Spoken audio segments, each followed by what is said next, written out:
far superior than any other animal. The talk of them has been around for thousands of years, appearing in stone paintings right up to current TV programs.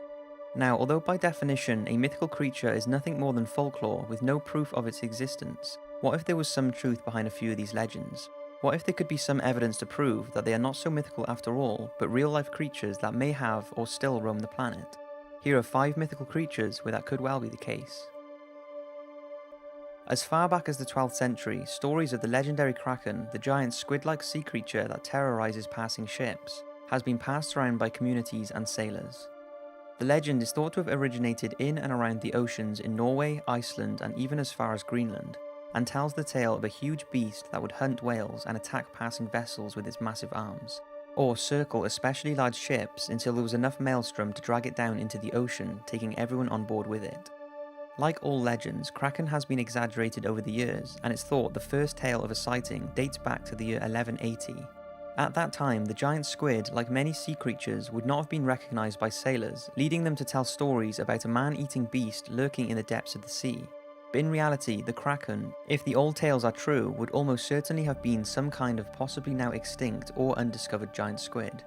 And in 1853, something was found that would fit kraken's description. A giant cephalopod washed up on a Danish beach, the first time such a beast had been seen and studied up close, and it was a close match to the kraken tales that had been told for hundreds of years before. After heavy research, there is still much debate about how many species of giant squid there are and exactly how large they can grow. But can they grow to the size of the legendary kraken as reported by so many sailors? When you think a sea creature like Megalodon or the Nothosaurus have existed, and the fact the largest squid that we have yet to discover was almost 43 feet or 13 meters in length, then many believe a man-eating squid the size of kraken is entirely plausible. But there is more to back this up. In 2011, the fossilized bones of marine lizards were found. They had been arranged in such a way that researchers claimed that only a giant kraken-style octopus or squid could be responsible. Professor Mark McMenamin, an American paleontologist and professor of geology who has been trying to prove the existence of the kraken-sized squids, is convinced the strange arrangement of this Shonisaurus vertebrae, a sea reptile that lived 200 million years ago, was not a natural occurrence. And after examining the remains, he believes a much larger animal attacked it.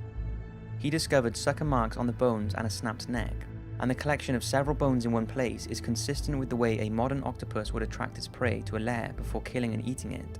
The only difference is that this octopus or squid would have had to have been up to 30 meters long to have been able to kill and eat the giant marine lizard. Pretty interesting stuff when, like I said, the largest squid we have ever found was 13 meters in length.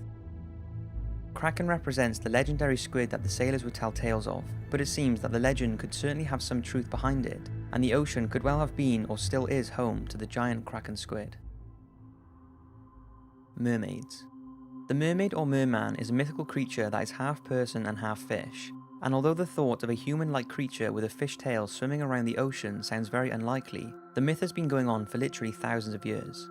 It originated in around 1000 BC with the tale of a Syrian goddess who was supposedly turned into a mermaid after being thrown into a lake. And since then, mermaids have become increasingly popular, being used in movies, cartoons, the Starbucks logo, and even being worshipped by some religions. With this, there is no surprise that there have been hundreds of sightings over the years, and although many can be put down to drunken sailors who see human-sized ocean creatures like manatees from a distance and think they are mermaids, there have been a few interesting sightings. Christopher Columbus, the Italian explorer, claimed to have seen mermaids near Haiti in 1493, remarking that in the face they looked like men. Another explorer, Captain John Smith of Pocahontas' fame, is also said to have encountered a mermaid in 1614 while sailing off the coast at Newfoundland.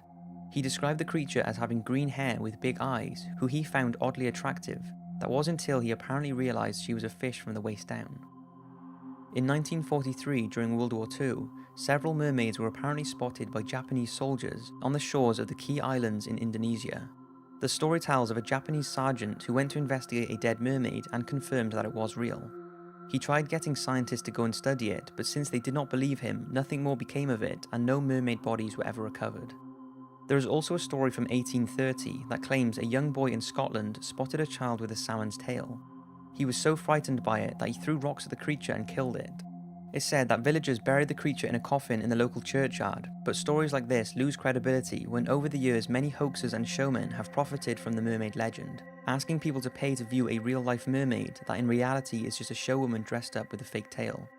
Even P.T. Barnum, the famous showman, tried cashing in on the public's fascination with mermaids. He displayed what he called Fiji Mermaid and charged people 50 cents to view it. It turned out to be a fake body with the torso, head and limbs of a dead monkey and the bottom half of a fish. In 2012, a TV special called Mermaids: The Body Found presented a fictional documentary-style account of how scientists had found proof of mermaids' existence. The program convinced many viewers that the footage and research they showed was real, and a statement had to be issued by the National Oceanic and Atmospheric Administration denying the existence of mermaids. But just how likely are they to be real? With some of the creatures that exist in the ocean, is a human-looking creature with a fish tail really that far-fetched? What do you think? It seems more people believe in mermaids now than ever before, so do you think they are just made up, or do you think there could be some truth behind them? Loch Ness Monster. Loch Ness is a vast lake in the Scottish Highlands, so vast in fact that it holds more water than all the lakes and rivers in England and Wales combined. It's also 800 feet deep in some places and has poor underwater visibility due to high levels of peat in the water. An interesting side note is that at the bottom of the loch there are two radioactive layers of sediment, one of these caused by the 1986 Chernobyl nuclear disaster. Anyway, as you will know, the Loch Ness is most famous for the monster that is thought to live there, and alongside Bigfoot, I would say the Loch Ness Monster is one of the most famous unconfirmed creatures out there. The earliest association with the monster in the loch appeared in a manuscript written in the 7th century by Adamnam, in which he tells of a man who was swimming in the lake and was attacked by a water beast. Over the years, there have been several other reports of something living in the darkest depths of the water, but it was in 1933 that the monster really caught the imagination of the public. It was when this photograph was taken by Hugh Gray. Then in 1934, London physician Robert Wilson captured the most famous Nessie picture of all time. Despite this photograph being debunked some years later, the fascination of the Loch Ness Monster hasn't stopped, and around 1 million people visit the lake each year in search of it, generating an estimated £25 million for the local economy. So is there a monster lurking in the loch, or is there another explanation for some of the sightings? Could they be other sea creatures that are being mistaken for Nessie? A lake sturgeon does match reports of the Loch Ness Monster, and some say a giant eel could also be responsible. And despite these usually favouring saltwater, 2 7-foot eels were found washed up on Loch Ness Beach. Another theory is that driftwood bobbing to the surface, or illusions caused by the seismic activity underneath the Loch Ness that releases gas bubbles causing a reaction on the water surface, could be mistaken for the monster, but who knows? There is no doubting an animal of Nessie's characteristics could exist. Take the now extinct plesiosaur for instance. So even if the Loch Ness Monster doesn't currently exist, history has shown that it's entirely possible. Dragons. They are commonplace all over the world on flags, signposts, pubs, and are displayed in many different cultures. In Europe, the dragon appears as a fierce-looking creature, often with wings and legs, whereas the East Asian countries see the dragon more as a snake-like creature, colourful and majestic with a strong association to their emperor. The Chinese dragon is in fact the highest-ranking animal in the Chinese hierarchy, and is the only mythical creature to feature in the Chinese calendar. Then there are tales of brave knights battling with ferocious dragons, and even a day called St. George's Day, celebrated throughout the world, named after St. George, a Christian martyr who bravely slayed the dragon. So where did all of this originate from? Did dragons once exist, and how can so many different cultures have myths of the same looking creature? Even the Bible has a reference to a dragon, comparing the devil to one. So if not from a religious standpoint, how can you explain the writer of the Bible's mention of the dragon in a book written thousands of years ago? Creation scientists' belief is that humans would have lived amongst dragons, and our contact with them before their extinction has been passed down over the years. Another theory is that dinosaurs are responsible. Perhaps ancient civilizations stumbled across fossils and bones of a few long-extinct dinosaurs and pieced them together, creating a dragon. It's plausible, especially when you find out that there are 2,000-year-old references to dragon bones in Sichuan, China. Maybe people created the image of a dragon that way, and it stuck.